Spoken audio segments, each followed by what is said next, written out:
news that's short, sharp and shrewd. Are you talking about the podcast or me? Both. Backhanded compliment. This is Up Late with Ben Harvey. Ricky Chapman is dead. It was always possible we'd talk about Ricky Chapman's death at some point, but I didn't think it would be from natural causes. The one-time bandito who made headlines when the bullet that killed Nick Martin ricocheted into his arm died at Rio Tinto's Cape Lambert iron ore port. He was up there working as a rigger. Any idea of what happened? It's been described as a medical episode. Now, I guess every death is some form of medical episode, but he wasn't murdered and the wording suggests it wasn't suicide. I don't actually know what happened though. It could have been anything. Ricky obviously spent a lot of time at the gym, but that's not always an indication of a healthy lifestyle. He died almost exactly a year after he was released from jail for the second, could even be third time. He'd done a 5.5-year stretch for selling meth to an undercover cop back in 2015. He was out on parole when he was in the Perth Motorplex on the night of December 12, 2020. And he was sitting next to Martin because he was going out with Nick's stepdaughter, Stacey Schott. After having bullet fragments removed from his arm, Ricky walked out of hospital and pretty much straight back into jail after breaching his parole by associating with bikies. He claimed to have turned his life around when he got out of prison last April. Had he? Well, it's very hard to go completely straight after you've led a life like Ricky Chapman. He was a vice president of the Bandidos and he was a key figure in one of Australia's most notorious bikie dust-ups. The Broadbeach Bikie Brawl, as it became known, erupted on the Gold Coast in 2013. Chapman, who was only about 23 at the time, was part of a lynch mob of 20 Bandidos who were hunting an associate of the Finks bikie gang, Jason Truchet. Truchet was a rival of Bandidos boss Sharks Chiamo. Chapman was one of 18 people arrested after it kicked off at the Aura Lounge Bar. Yeah, and this isn't the only death that shocked us this week. A woman aged 70 dies of a suspected heart attack after waiting for hours at Busselton Hospital. What's shocking here is we knew this moment was coming because the delays in the system are at crisis level. Have a look at the hurdles you have to clear to get seen by a doctor if, like this woman, you find yourself suffering from chest pains.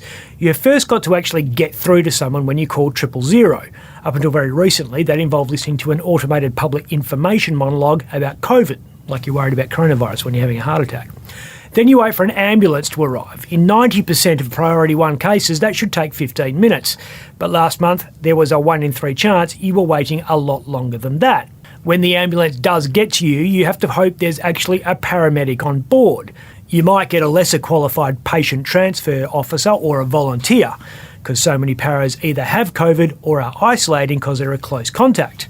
Once you're in the ambulance, you have to wait for the ambo crew to find a hospital that's not on bypass. If you can find one of those, you have to sit in the ambulance outside the ED for God knows how long as you contribute to the state's record ramping statistics. Eventually you'll make it into the ED. When you get to the front of the line in the waiting area, you get seen by a triage nurse. Then you wait again on a trolley, this time in a corridor, while someone finds you a bed inside a ward.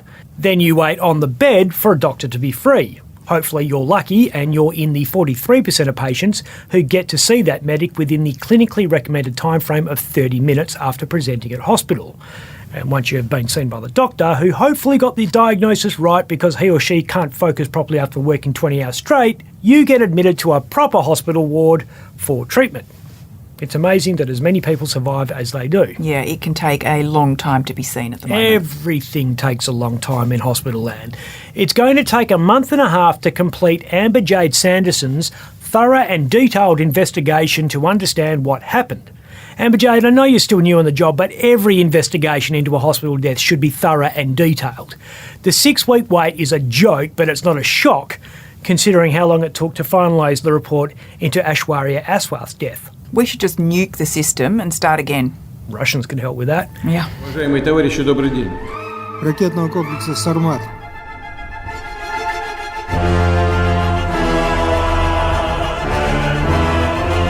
That's the RS-28 Sarmat Super Heavy Thermonuclear Armed Intercontinental Range Ballistic Missile. Wow. It's Russia's newest weapon.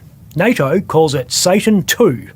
Hey, devil dude! Down here! Vladimir Putin had been riding his scientists particularly hard to deliver on the project. I have one simple request, and that is to have sharks with frickin' laser beams attached to their heads.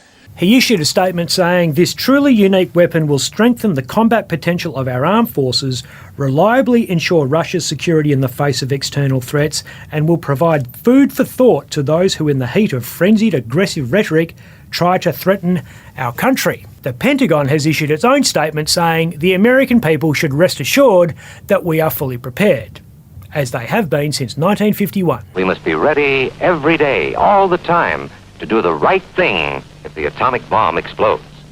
Duck and cover. Serious bit of weaponry. Makes the WA Police Force's new toy look pretty lame. The cops are getting new super tough vehicles that are called Bearcats. They'll be used when it's too dangerous for cops to go somewhere on foot. Send in the car. It's a heavily armoured vehicle used to bash down doors and all that other stuff. And nothing can stop it. Well, almost nothing. Hit it again.